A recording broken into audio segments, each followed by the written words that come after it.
I want to talk to you about a fundamental truth that can change everything in your life. If you really understand this principle, everything you've ever wanted will start to come to you. It's about breaking free from the patterns of your past and stepping into the potential of your future. Let's dive in and explore how you can make this shift. Every day, when we wake up, we often start by thinking about our problems. These problems are not just random thoughts. They are actually circuits in our brain. Each problem is connected to specific memories, people, and situations. These memories are not just fleeting images. They are deeply embedded in our brains, creating a record of our past experiences. When we start our day, we are often reliving these past memories and emotions. Our brain is essentially a record of the past. When we wake up and start thinking about our problems, we are automatically thinking in the past.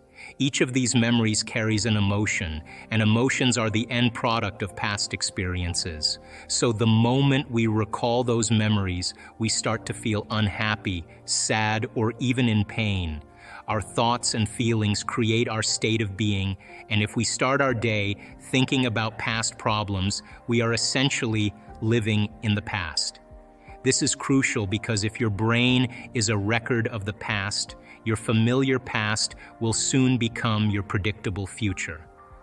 If you believe that your thoughts shape your destiny, but you can't think beyond how you feel, you're essentially stuck in a cycle where your emotions are controlling your thoughts. This means you'll continue to create the same life over and over again. Let's look at how this plays out in our daily lives. Most of us start our day in a very predictable way. The first thing many people do when they wake up is reach for their cell phone. They check their messages, emails, or social media. This habit gives them a quick sense of connection to their familiar world. It's like a comfort zone where they see updates and notifications from people and things they know. This helps them feel grounded and connected, but it also reinforces the same patterns and routines they've been following. After checking their phones, people usually follow a set daily routine. They get out of bed, often from the same side of the bed each morning, and go through a series of habitual actions. This might include having a cup of coffee, taking a shower, getting dressed, and then heading off to work. On the way to work, they might take the same route, pass by the same places, and see the same sights. At work, they interact with the same colleagues, deal with the same tasks, and follow the same procedures. This daily routine becomes a kind of program that we follow almost automatically. We don't usually think much about these actions because they've become so ingrained in our daily lives. It's like going on autopilot, where our body and mind are operating based on established habits and patterns. Because these routines are so familiar, they don't require much conscious thought or effort. They become automatic, and we follow them without much deliberation. For example, imagine you wake up every day at 6:30 a.m. and your first action is to check your phone. Then you make coffee and read the news while sitting at your kitchen table. After that, you get dressed in a specific order and drive the same route to work. Each of these steps is part of your daily program. Even the way you interact with people at work follows a predictable pattern.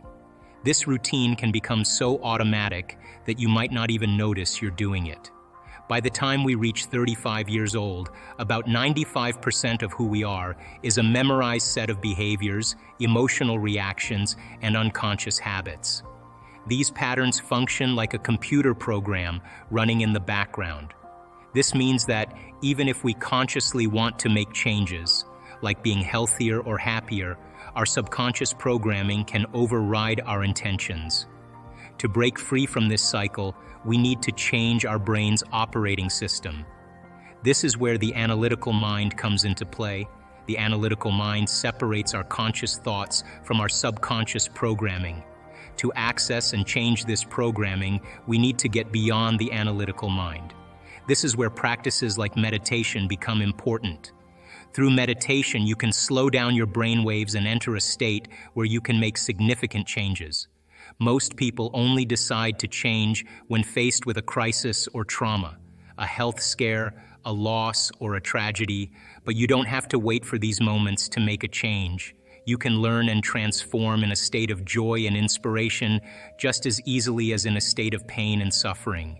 Many people spend a significant part of their lives living in survival mode, constantly anticipating the worst-case scenarios based on past experiences.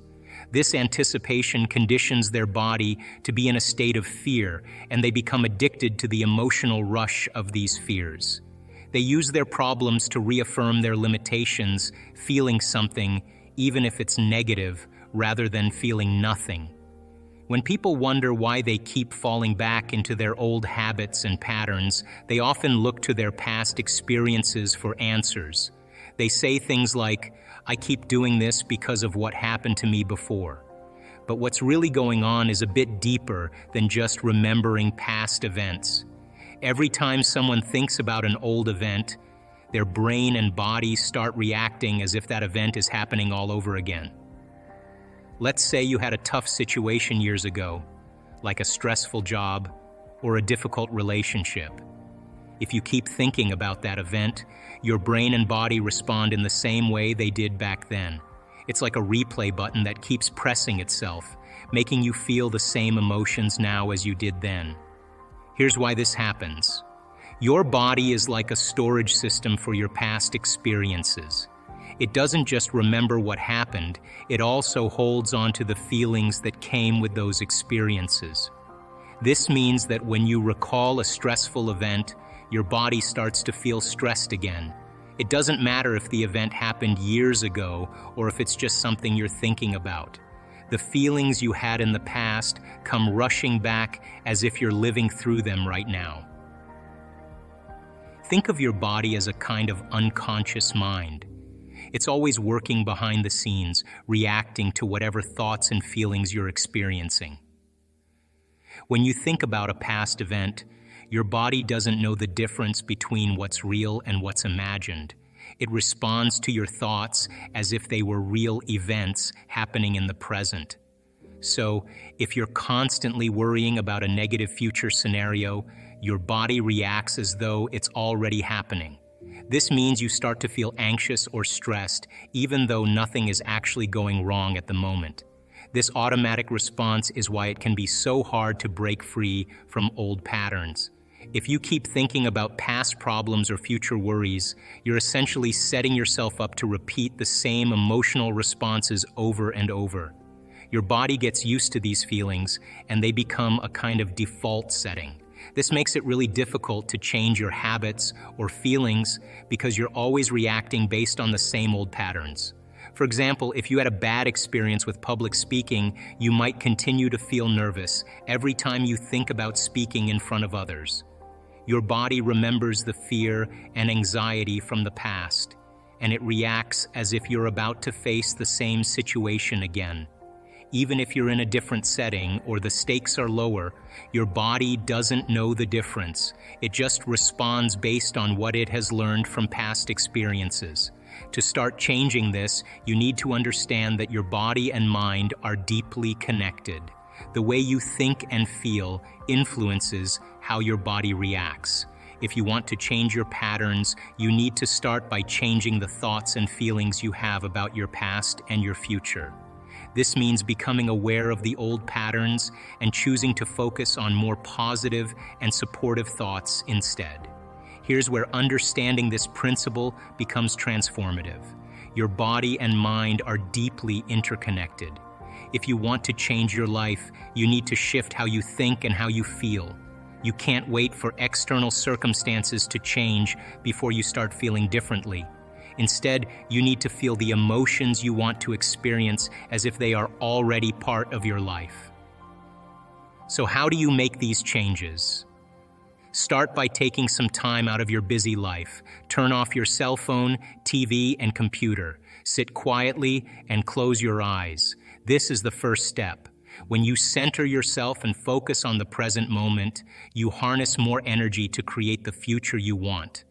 As you settle into the present moment, ask yourself what kind of future you want. What do you want to experience in your life? Take the time to answer this question and begin to contemplate and think about the answer. This process changes your brain. It fires new sequences and patterns, which is the beginning of changing your mind. Next, decide on the emotions you want to feel in your future. Teach your body what these emotions will be like. Don't get up until you begin to feel those emotions genuinely. This step is crucial because you need to emotionally condition yourself to align with your future goals. Now rehearse in your mind who you want to be when you open your eyes. Think about the actions you need to take, the choices you need to make, and the steps you need to follow. Review these mental rehearsals repeatedly. The more you practice, the more your brain starts to map out this new reality. You must also decide what thoughts, behaviors, and emotions no longer belong in your future. Write down thoughts like, "I can't," "it's too hard," or "I'll start tomorrow." Recognize the behaviors that hold you back, complaining, blaming, making excuses, and become conscious of them.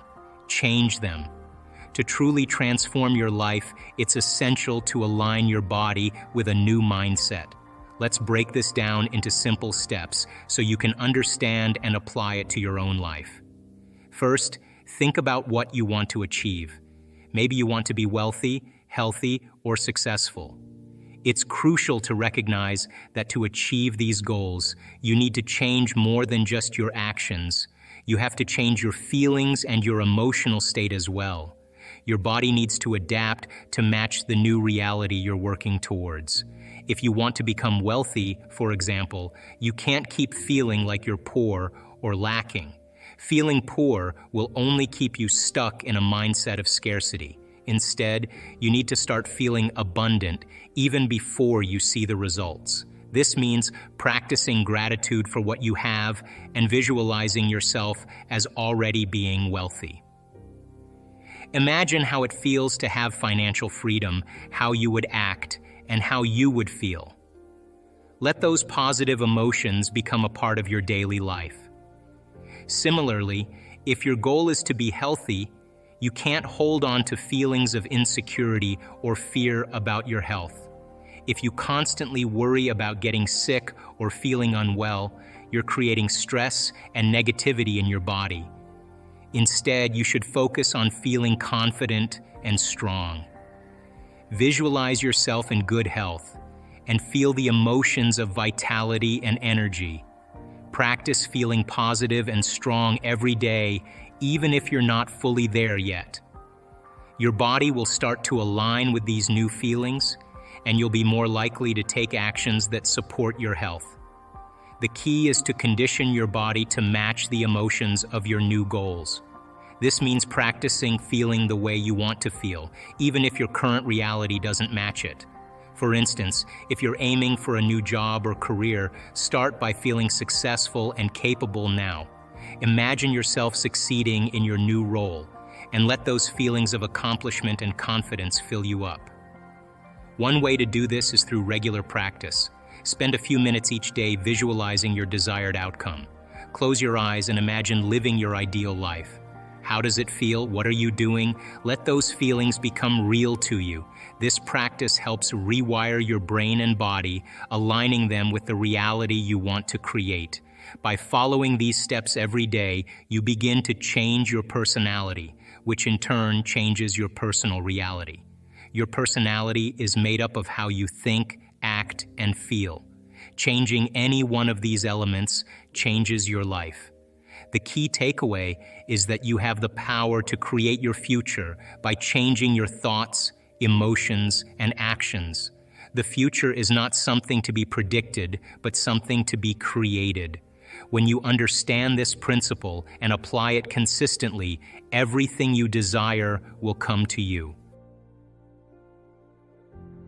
4.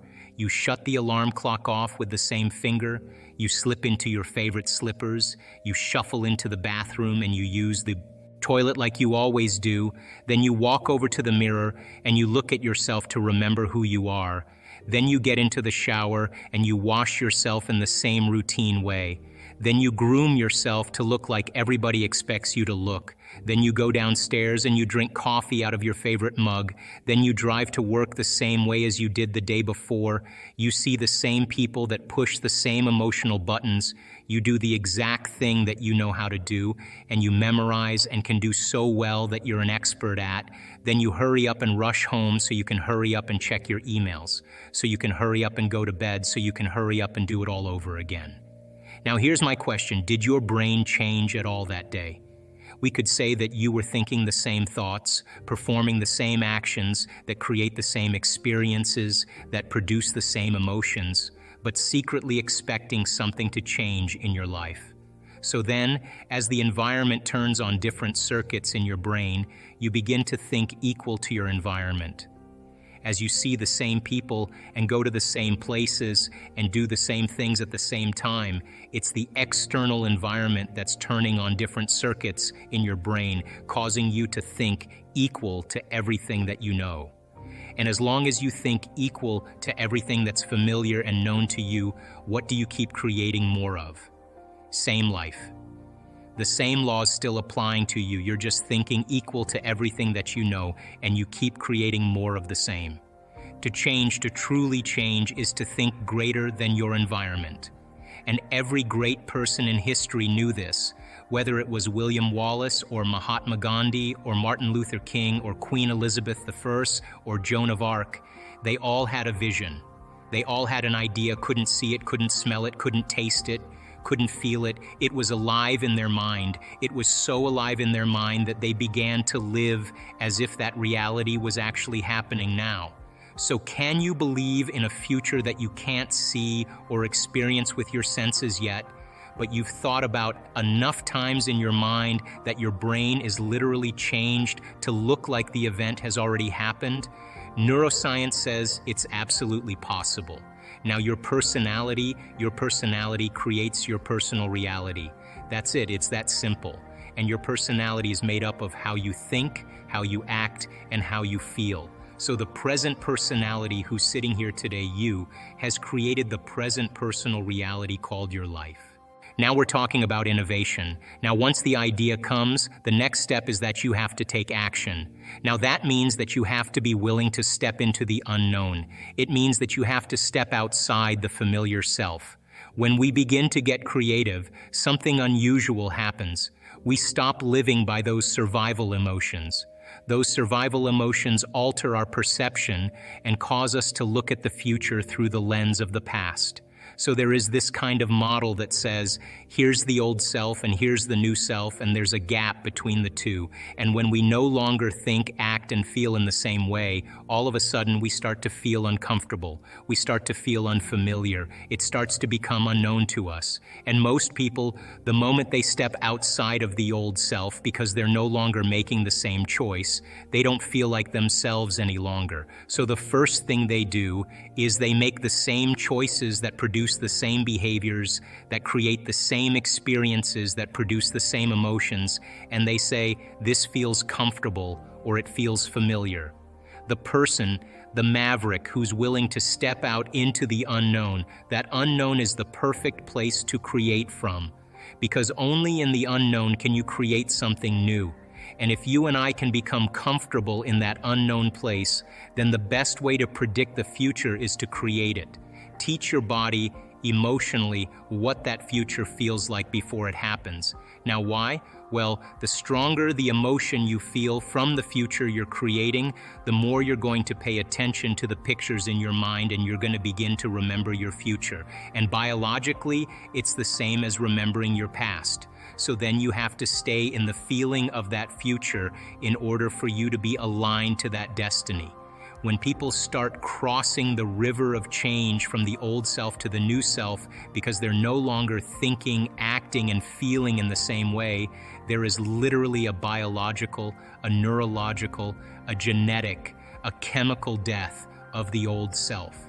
And this dark night of the soul, this unfamiliar place, is the true value, the true step towards developing a new self. And then if you can teach your body emotionally what the future will feel like. That means that you're not going to wait for your wealth to feel abundant, or your success to feel empowered, or your new relationship to feel love. In fact, the moment you start feeling abundant, you're generating wealth. The moment you start embracing empowerment, you're stepping towards your success.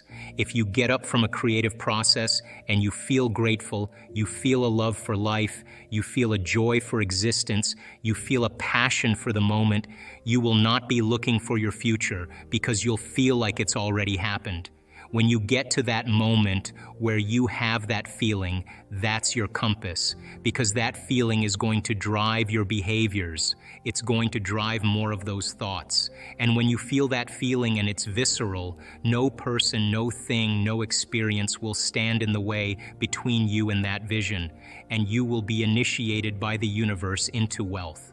Thoughts are the electrical charge in the quantum field, and feelings produce a magnetic charge in the quantum field. And how you think and how you feel broadcasts electromagnetic energy that influences every single atom in your life. The thought sends the signal out, and the feeling draws the experience back to you. My daughter probably is really the greatest creator I've ever come across in my life. My daughter was 15 years old, and it was the summertime, and she sat down with me, and she just, by the way, had finished her last creation, which was acting in a music video that she created that became #1 in the United States on the charts. So she was with me in the summer, and I said, "So Gigi, what do you want to work on next? What do you want to work on?" And now she's 15 years old, so you can imagine. She said, "I want an unlimited shopping spree." Now, what am I going to say to her? No. I said, "Okay, here's the deal. You got to practice this every day, and I want you to get very clear on your mind on what it would be like to have the most amazing shopping spree of your life. But you can't get up as the same person who sat down in your meditation. You have to get up like you just had the most amazing shopping spree and you shopped your brains out." And what do you think she said? "No problem, Daddy." And so it was the summertime, and in the summertime, children love their freedom. But she worked with me, and I wake up at 4:30 in the morning and I do my meditation, and then I'm waiting for her, and I hear the alarm clock. I hear a rustle around in there, and then I hear her settle down, and I wait. And, 30 minutes later, boom, the door opens up, and I look at her and I go, "How was it?" She said, "I don't know." And I said, "You have to recondition your body into believing that that future event is happening to you now, because your body is the unconscious mind, does not know the difference between an actual experience that produces an emotion that you fabricate by thought alone. And you have to change the circuitry in your brain neurologically to look like the event has happened. Then you have to emotionally condition your body into believing that future event is already done. And when your thoughts and feelings are aligned, when your mind and body are working together, you're headed for a new destiny." Now, there were some mornings she didn't want to do it, but I kind of knocked on her door and I said, "Hey, come on, I did mine. You're going to do yours?" And I got down on her level, and I let her know that I had completed mine, and I asked her to complete hers. Now I was in Washington, D.C. I'll never forget this. I was driving in the cab getting ready to do this lecture, and the phone rings, and it's my daughter on the phone. Now I can't tell if she's laughing or she's crying, but she's altered in some way. And I say, what? "Oh, that unlimited shopping spree. It happened today." I said, "Really? Tell me everything. Don't leave anything out." She said, "Okay." And she was visiting a friend of hers in Santa Monica, California. I live in the Pacific Northwest in Seattle. And she said, "Okay, Dad, I went to my favorite store, and my buddy and I were, rifling through the racks. You know how kids do that." And she said, all of a sudden, this guy walks up to us, my friend and I, and says to my friend, "Hey, is your father Sam Borelli?" And the young girl says, "Yeah, that's my dad." He said, "Okay, you two come with me." And he says, "Listen, your dad did me a major favor 6 months ago, and I've been trying to figure out a way to pay him back." And so he reaches into his pocket and he pulls out the company credit card and he said, "Ladies, have a nice afternoon." The cab pulls over on the side of the road, and I say to my daughter, "How much did you spend?" She said, "I spent $7,500 today, Dad." I said, "Do you feel guilty about that?" She said, nope. And I said, never feel guilty for anything you do, good or bad. And so I said, look, I gotta go. I'm going to call you on my way back to the airport on Sunday. Congratulations. What is gratitude? The emotional signature of gratitude means the event has already occurred. It's not just feeling the gratitude, because we know that just having an elevated emotion doesn't affect matter. We know that just a clear intention of seeing something change doesn't affect matter.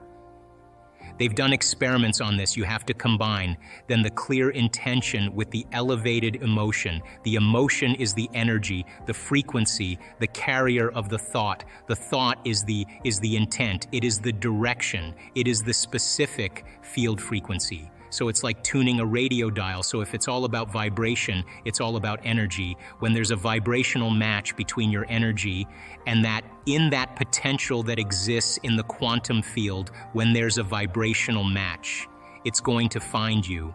And if you can hold on to that emotional state of gratitude, your body is living in that future, in the present moment. And that's when we begin to see the miracles happen. Getting people to go from the old self to the new self is literally crossing that river. And if you know that there's another side to the river and you have the passion, the intensity and the will to keep going and get beyond your emotions, get beyond your habits of thought, get behind your unconscious states of mind and body, and you keep moving across that river, sooner or later, you are going to break free from the chains of the past. And when you do, you're going to liberate a whole lot of energy. And that energy you're going to use to design a new destiny. The quantum model of reality tells us that all possibilities exist in the present moment. So you have to get to the present moment in order to create. When that person reaches that elegant present moment, the moment they do that, they become nobody, they become no one, they become no thing, nowhere in no time. That's the moment they become pure consciousness. That's the moment they are literally walking through the door into the quantum field. Now, you can't walk through the door into the quantum field as a somebody. You got to walk through the door as a nobody. That means in order for you to heal your body, you got to get beyond your body. You got to forget about your body in order for you to change some aspect of your personality. You got to get beyond your personality. You have to become no one in order for you to create something new in your environment. You got to get beyond your association to your environment. In order for you to create something out of nowhere, you have to get to nowhere. And if you want to literally create some new future time, you have to get beyond time. And the moment our students do this, there's this magical thing that we see happen over and over again. It's becoming redundant now. It's becoming a pattern. All of a sudden, the moment they do that, their consciousness begins to merge with that greater consciousness. And all of a sudden, the brain starts to fire in holism. The left side of the brain fires to the right side. It works in synchrony, so like this massive whole brain state. At the same exact time, the heart moves into a state of organization and coherence. And if you look at the map on the computer and we have the student hooked up to the heart monitor and the brain monitor, we can turn around and look at that person and they have tears of joy rolling down their face. They are so whole, they are so happy that it's impossible to want in that moment, because how could you want when you're whole? And that's the moment the miracle happens. There's nothing that you have to do, because when you're living in survival, you're living in stress. Emotions of anger and aggression and hatred and anger and anger. Emotions of anger and aggression and hatred and judgment and fear and anxiety and guilt and shame, depression, unworthiness, they're all created by those hormones. When you're living by those hormones, you're always going to try to force an outcome, control an outcome. You're always going to try to predict how it's going to happen. You're going to get in your own way. The quantum model of reality actually then creates an energetic field, so that instead of you going out there and getting it, and it takes time, you are collapsing time and space, and it is being drawn to you. And we talk about that in our work, the difference between third dimensional creation and fifth dimensional creation. Third dimensional creation takes time. You got to get your body up. You got to go somewhere. You want a new house. You got to go, look at a bunch of houses, get a loan, pay it off in 30 years. You want a new job. You got to go 25 interviews. You get a job. It's not quite the job you want. You want a new relationship. You go on Match.com, you look at 40, 50 different people. You go on all these dates, it takes time. But in fifth dimensional creation, you're not going anywhere to get it. You are actually drawing it. You are the vortex that's collapsing time and space, and it's your energy that's bringing it to you. Now that then begins to become the excitement, because now you're no longer trying to control or predict the outcome. You're trusting the outcome. You're trusting in the unknown. You would never analyze where it's going to happen or when it's going to happen, because you understand that the moment you do that, you just return back to the old self. The new self would never think that way. So as you sit up straight and open up this channel to the brain, in one slow, steady breath, as you inhale, you're going to lift those muscles, perineum, front and back up at the same time. So as you inhale now, you're pulling that energy and contracting these muscles, and you're locking that first center down, and you're squeezing, and you're milking this energy out of it. So it goes first center, then you follow your breath into the second center. And as you follow your breath into the second center, now you lock this one down. And the way you lock it down is you pull in your belly button close to your spine. You pull it in, so then inhale first center, then you pull in the second center.